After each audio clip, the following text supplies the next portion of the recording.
Ya malaikat, seperti inilah sakitnya sakratul maut. Malaikat Israel menjawab, ini wahai Muhammad, seringan-ringannya sakratul maut yaitu kepada dirimu. Ini seringan-ringannya sakratul maut. Bagaimana dengan kondisi umatku kelak? Lebih berat wahai Muhammad. Kalau demikian, timpakan seluruh sakratul maut, sakitnya sakratul maut umatku atas tubuhku ini, tubuhku yang mulia ini, supaya umatku tidak merasakan bagaimana pedihnya sakratul maut. Karab meninggai Nabi Silun yang kepikir katanya. Karab wafat Nabi yang kepikir kumat. Kita tanyakan hari ini, apa yang sudah kita lakukan kepada Nabi? Apa yang telah kita beri kontribusi terhadap Islam, agama yang ditinggalkan oleh Nabi, agama yang diperjuangkan oleh Nabi selama 23 tahun. Hari ini kita jawab pribadi, apa kontribusi terbaikku untuk agama Islam yang sudah dibawa oleh Rasul? Nabi menjelang ajalnya berjuang habis-habisan untuk kemudahan kita sebagai umatnya. Jamaah sidang solat subuh sekeyakinan seakidah yang kami muliakan. Di awal perjumpaan kita pada subuh yang berbahagia ini, marilah sama-sama kita memuja dan memuji Allah empunya alam semesta, Allah yang telah mengutus seorang Rasul untuk menyempurnakan akhlak manusia. Banyak mission impossible yang dilakukan oleh Rasul menjadi nyata dalam kehidupan manusia. Salawat dan salam keharibaan baginda Rasulullah sallallahu alaihi wasallam, seorang nabi yang diseleksi oleh Allah dari bermacam ragam etape. Dari jumlah rasul dan nabi sekati 2.124.000, Nabi Muhammad termasuk salah satu di antaranya. Setelah itu Allah memilih 313 rasul, Nabi Muhammad juga terpilih salah satu di antaranya. Allah mewajibkan kepada umat Islam untuk mengenal 25 rasul yang diutuskan untuk manusia. Nabi Muhammad juga salah satu di antaranya. Dipilih oleh Allah setelah 25 sebagai kategori Nabi dan Rasul Ulul Azmi yang paling mulia dengan cobaan terberat dalam kehidupannya. Ada Nabi Allah Ibrahim, Nabi Muhammad juga terpilih salah satu di antaranya. Setelah melalui bermacam ragam etape yang dilakukan oleh Allah dalam kehidupan Nabi Muhammad, menuai hasil yang indah, Rasulullah merupakan khatimun nabiyyin, hanya satu orang manusia sebagai penutup segala rasul-rasul dan nabi-nabi terdahulu.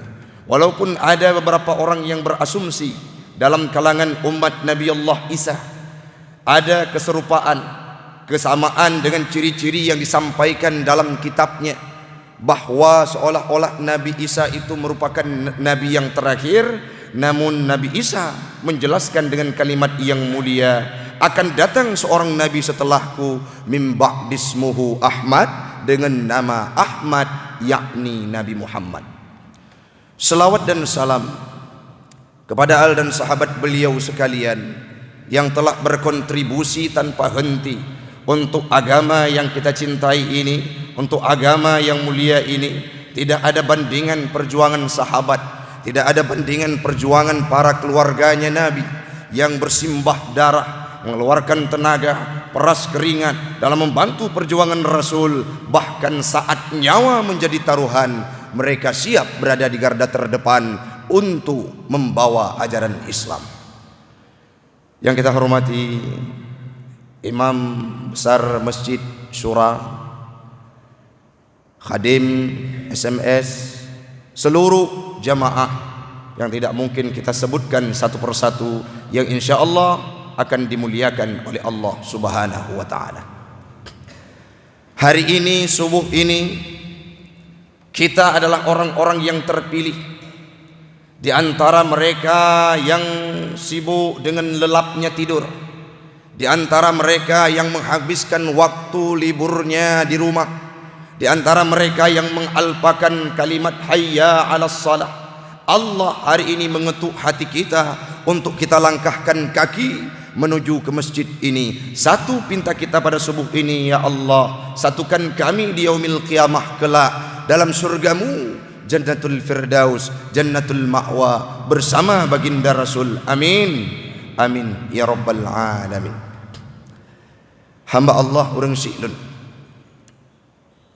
sebelum disampaikan tausiah terlebih dilelun tuan laki maah, dikarenakan leh mujanji lun terima undangan dari Abu Wali, beklam kehendak Allah sakit luar biasa, demam gekun leurinang di rumah bek ngejak abi. Rasulullah perjuangannya melebihi dari perjuangan kita hari ini. Uronyo menyatakan di dalam penyampaian kurang normal, maklum kondisi tubuh ulun tengah kurang sehat. Mudah-mudahan mentang berwujud kemanfaat bagi pribadi ulun tuan dan umumnya kepada jamaah sekalian dalam tami agama Allah. Semoga kita terpilih salah satu di antara umatnya Nabi yang husnul khatimah. Hamba Allah orang syi'lun, kita masih berada dalam nuansa bulan Rabiul Awal. Kita ketahui bersama bahwa bulan itu Nabi Muhammad dihadirkan oleh Allah ke dunia. Dalam kitab Nurul Yaqin diceritakan oleh ulama tarikh yang bahwasanya ada berbeda pendapat terhadap penanggalan hari lahirnya Nabi. Ada yang memfatwakan tanggal 9 Rabiul Awal, pun ada yang berpendapat tanggal 12 Rabiul Awal. Yang muktamadnya adalah, yang kuatnya adalah Nabi dilahirkan oleh Allah tepatnya pada subuh Senin. Itu yang menjadi pendapat terkuat, walaupun berbeda penanggalan dalam terhadap hari lahirnya Nabi Muhammad. Hamba Allah orang syi'lun, kala berbicara tentang bulan Rabiul Awal, disinilah waktu, disinilah bulan di mana dikupas habis-habisan bagaimana istimewanya Nabi Muhammad, bagaimana sirah perjuangan beliau, bagaimana sepak terjang beliau dalam kehidupan, dalam membawa ajaran Islam, dalam membawa misi impossible dalam kehidupan umat Islam. Sangat banyak dijelaskan dan disebutkan, diuraikan dalam bulan Rabiul Awal. Itu kelebihan yang luar biasa. Coba bayangkan, sangat sedikit orang-orang kala bulan Ramadan bercerita terhadap akhlaknya Nabi. Sangat sedikit orang-orang dalam bulan Ramadan bercerita terhadap sirah perjuangannya Nabi. Sangat sedikit orang-orang dalam hari raya Aidil Adha, hari raya Aidil Fitri yang mengupas terhadap kelahiran Nabi sampai beliau wafat. Maka bulan Rabiul Awal salah satu kelebihannya adalah dikupas oleh penceramah, dibacakan kisah-kisah Nabi, sehingga kita umat Islam terbuka mata batin untuk mengagungkan kemuliaan Nabi Muhammad. Kalau tidak diingatkan setiap bulan Rabiul Awal, apa yang terjadi di Prancis? Salah seorang guru yang dipenggal kepalanya oleh seseorang karena menampilkan dalam ajarannya karikatur penghinaan terhadap Nabi Muhammad. Nabi Muhammad tidak bisa digambarkan. Ini bukan hanya digambarkan, tetapi diperolok-olokkan dengan karikatur yang biadabnya luar biasa. Disokong oleh pemerintah setempat, banyak seluruh penduduk di dunia menolak hal tersebut. Bahkan ada dari kategori orang-orang yang bukan Islam.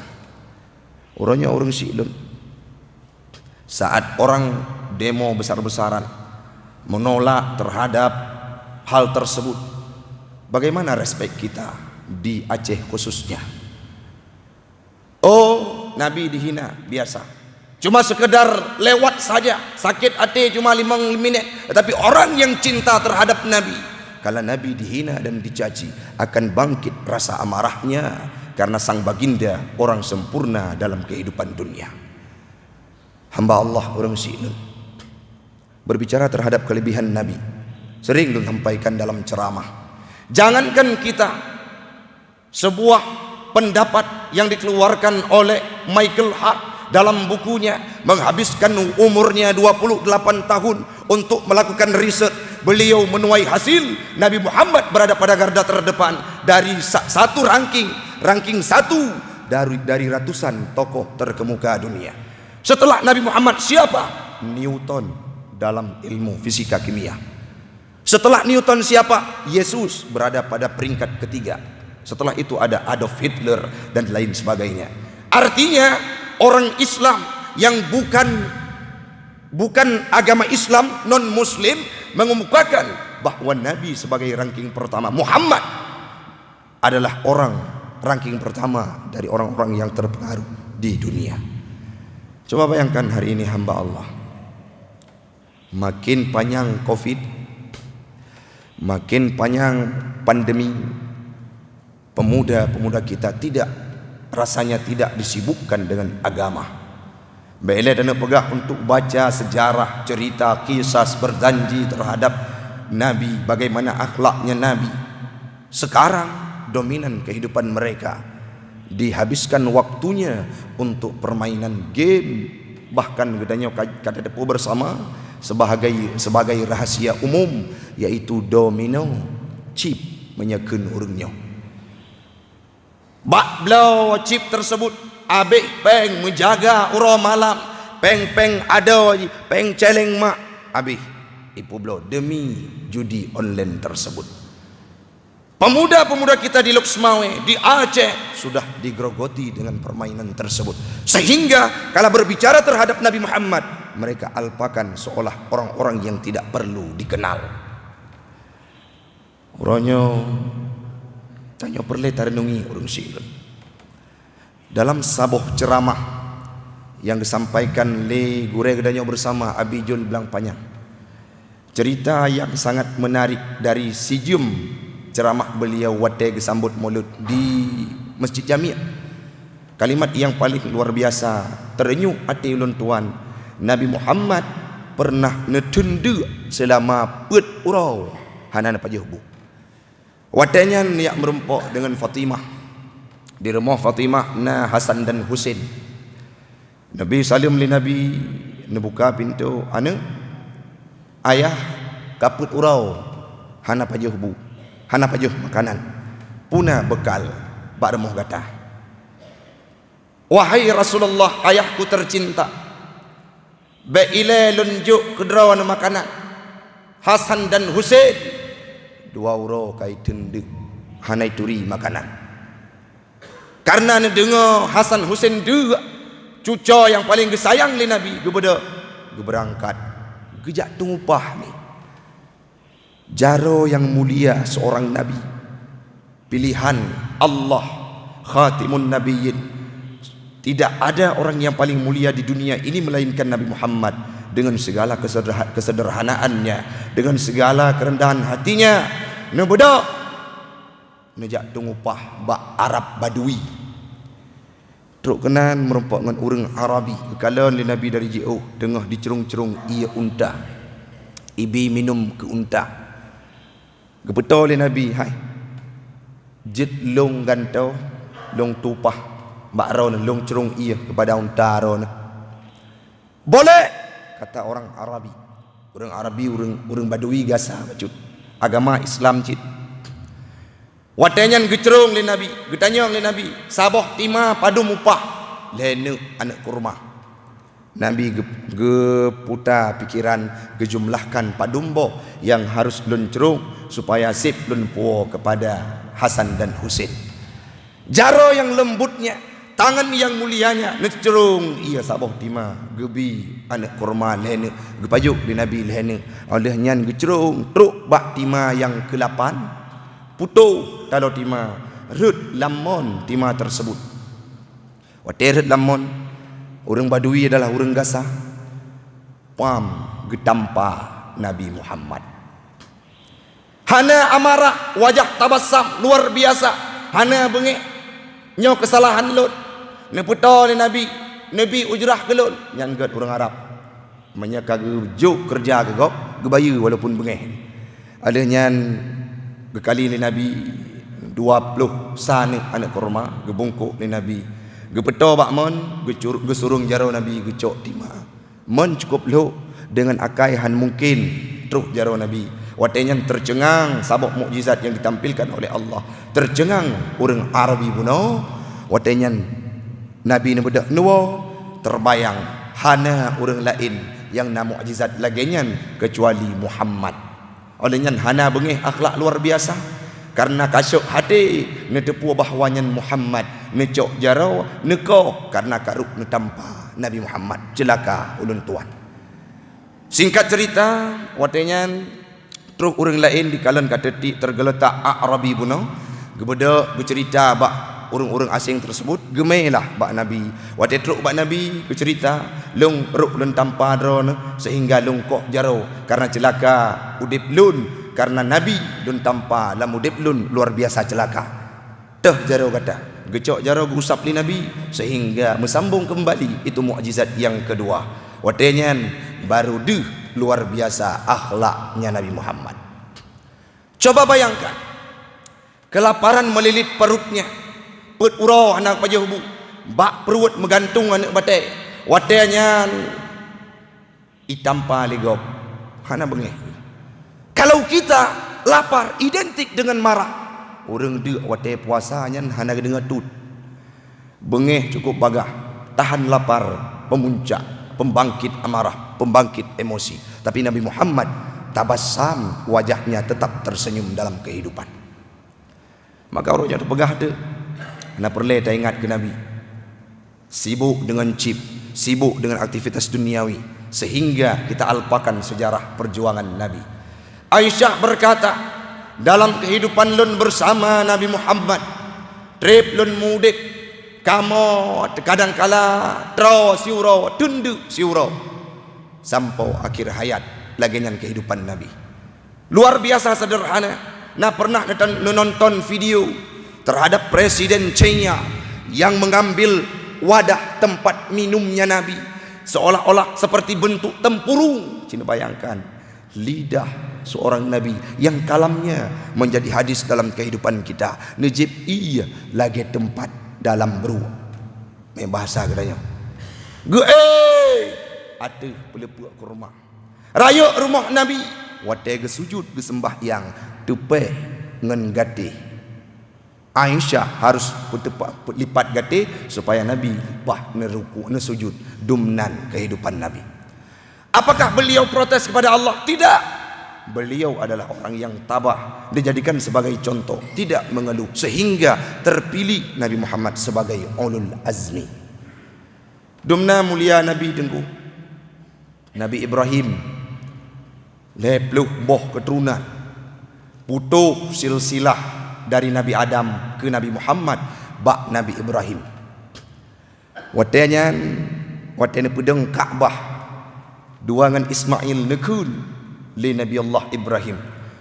Ya Allah bangkitkan wab'as fihim rasula, bangkitkan di sisi Kaabah ini seorang rasul yang mampu membawa agamamu.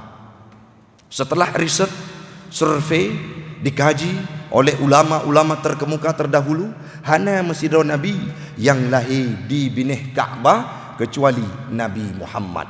Terjawab sudah doanya Nabi Allah Ibrahim lepluh boh keturunan segala Nabi. Yang selanjutnya Nabi Allah Musa nekun ba Allah, ya Allah Rabbi syrah li sadri wa yassir li amri. Doa yang sering kita baca watai tanak merenau, watai tanak pernogop, watai tanak ta'allum saat kita berada dalam pengetahuan. Dah baca kalimatnya. Doa siapa itu? Doa Nabi Allah Musa. Kenapa Nabi Allah Musa berdoa seperti itu?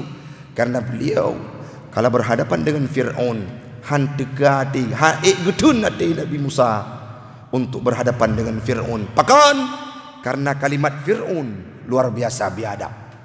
Watai kalian urung-urung yang hana sesuai dengan pikiran ji yang terbit dari kalimat Fir'aun pepisah tubuh maulay.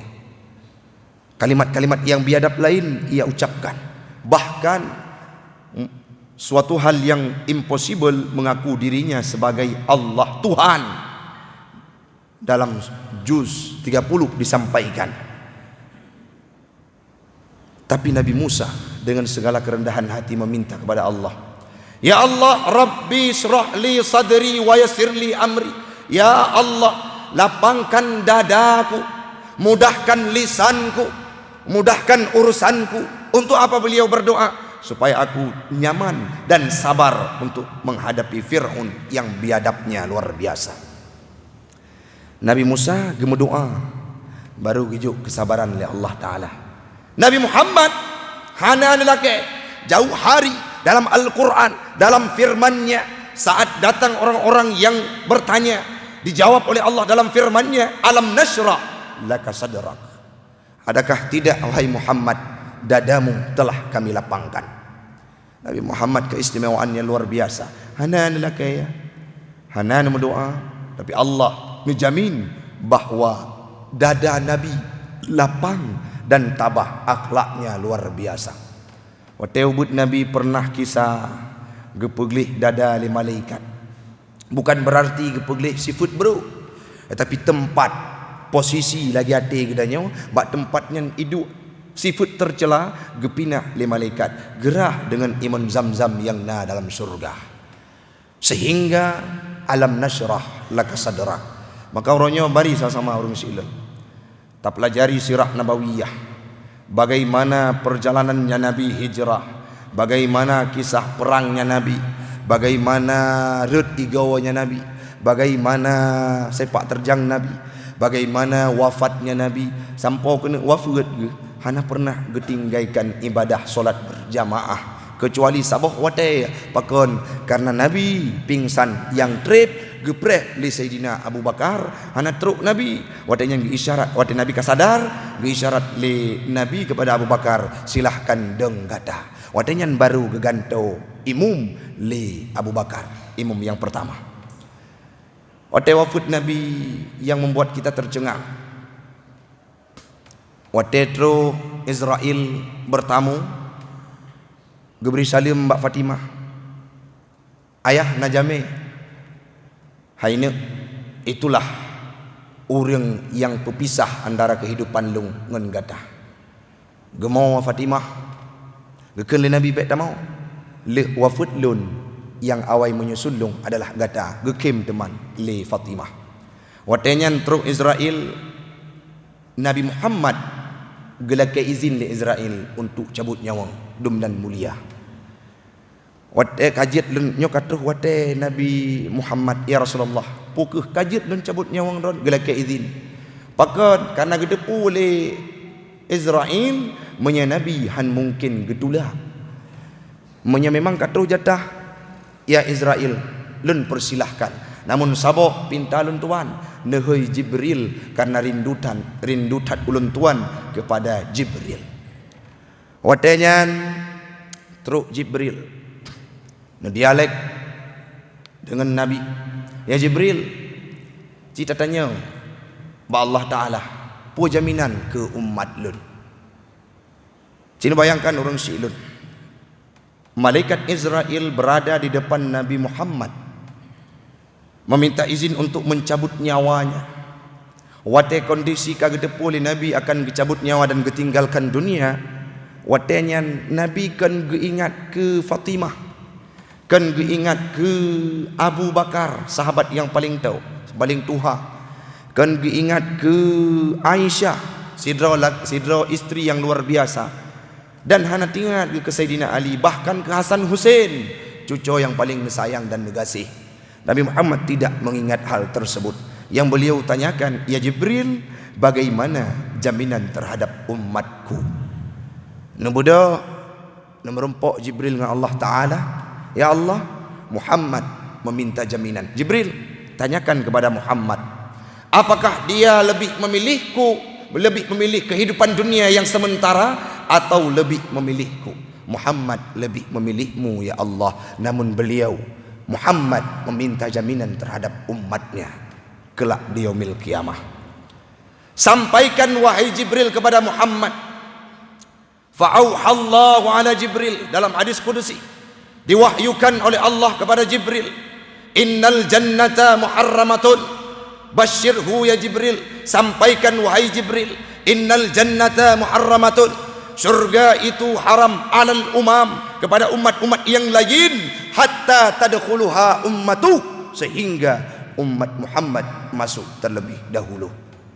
Gedren Nabi gepegah bak Nabi Muhammad, senang Nabi Muhammad luar biasa. Ajal merenggut nyawa, kalimat yang keluar dari lidahnya, ummati, ummati, ummati, umatku, umatku, umatku. Proses pencabutan nyawa dilakukan oleh Israel.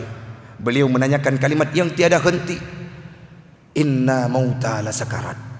Untuk kematian ini ada sakarat, sakaratul maut. Ya malaikat, seperti inilah sakitnya sakaratul maut. Malaikat Israel menjawab, ini wahai Muhammad seringan-ringannya sakaratul maut, yaitu kepada dirimu. Ini seringan-ringannya sakaratul maut. Bagaimana dengan kondisi umatku kelak? Lebih berat wahai Muhammad. Kalau demikian, timpakan seluruh sakaratul maut, sakitnya sakaratul maut umatku atas tubuhku ini, tubuhku yang mulia ini, supaya umatku tidak merasakan bagaimana pedihnya sakratul maut. Karab meninggai Nabi urung silun yang gepikir gedanya. Karab wafat Nabi yang gepikir umat. Kita tanyakan hari ini, apa yang sudah kita lakukan kepada Nabi?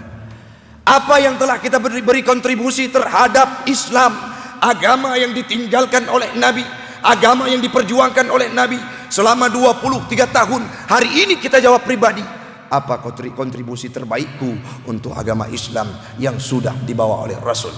Nabi menjelang ajalnya berjuang habis-habisan untuk kemudahan kita sebagai umatnya. Mari urung silun long drone gedanya bersadar. Waktu disebutkan kalimat Muhammad, tergetar batin kita, menggok-gok batin kita, ate kita bergoncang untuk mengingatnya, untuk meneladaninya, untuk melakonkan akhlaknya dalam kehidupan kita, sehingga waktu kiamat tanya akan terpilih sebagai hambanya Allah yang merumpuk surga karena ikut Nabi Muhammad. Urung silun, tinggalkan perbedaan, tinggalkan perpecahan. Mari saban-saban dengan bahu-membahu untuk saling dapat ingat. Dah baca kisah-kisah terhadap Nabi Muhammad kepada anak-anak udanya Yahud, sehingga mereka tidak lalai dengan hal-hal yang berbau duniawi, lalu yang inong, lalu dengan drama-drama yang tidak berlandaskan Islam.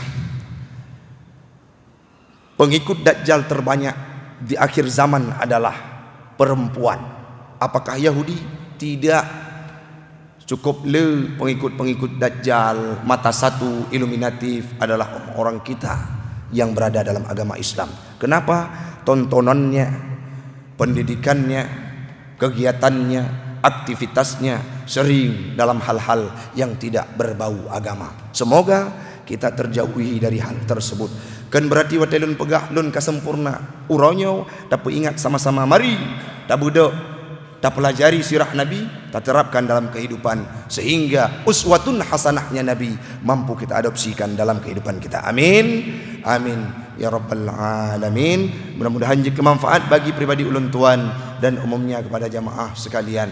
Mudah-mudahan urung silun bersehat ulun tuan, baik tapi pencerah kepada siapapun, baik dan semua buat, dan baik kami agama Allah minimal sebahagian kecil dari perjuangannya Nabi Muhammad sallallahu alaihi wasallam. Amin, amin ya rabbal alamin. Hasbunallah, lebih dan kurang ulun tuan laki maaf. Akhirul kalam, billahi taufik wal hidayah. Assalamualaikum warahmatullahi wabarakatuh.